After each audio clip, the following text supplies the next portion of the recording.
Diane Bass is a criminal defense attorney who specializes in federal crime and has handled many white-collar cases. She joins us tonight from Orange, California. Diane, good to have you with us. If this stands, won't it make it easier for unscrupulous traders to trade on inside information?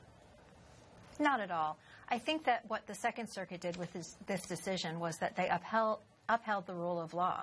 And this is a glorious day for the defense bar and for the law everywhere.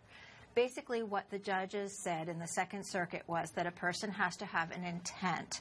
We learned this the first day of law school, as you know, that there is a mental element to every crime. And so in this case, it's a knowledge requirement, which makes the conduct willful. If it is not willful, then it is not criminal. So your argument is that there has to be guilty knowledge and intent for it to be criminal, but courts still could unravel trades based on inside information if the person trading didn't know what they were doing. So civilly, there's still recourse against people who trade on insider trading.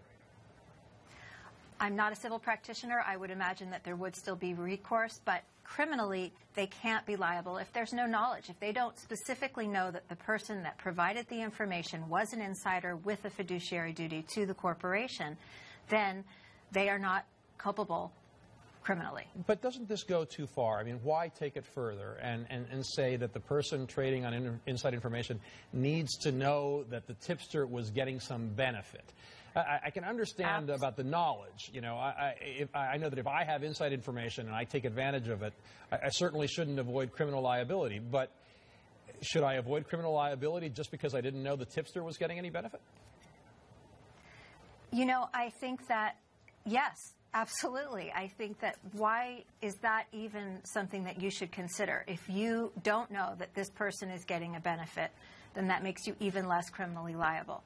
Not only did you not know that the information was coming from an inside source, somebody who had an obligation to the company, but you also didn't know that somebody was getting a kickback or some sort of remuneration for their conduct, then you're definitely not criminally liable. So I think it's quite the contrary. I think that it does not go too far at all. I think that it is a perfect application of the rule of law that requires intent. Well, talking about the rule of law, Congress hasn't legislated clearly about this. Shouldn't it weigh in and avoid the confusion that's created by a patchwork of court decisions?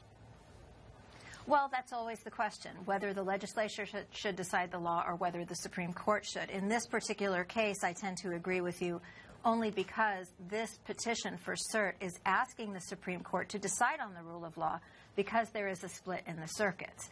And out of the 10,000 cases a year that the Supreme Court is asked to review, they usually only accept 80.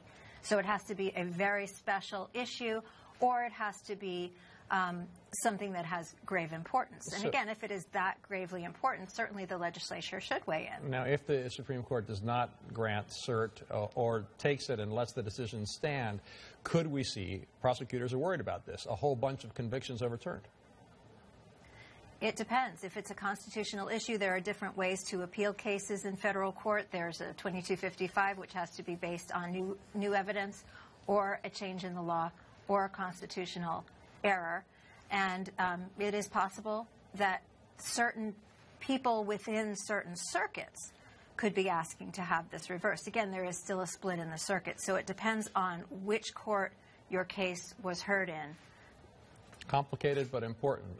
Diane Bass, yes, thanks for trying to make this clearer for all of us. Have a good night. Thank you. In Oklahoma.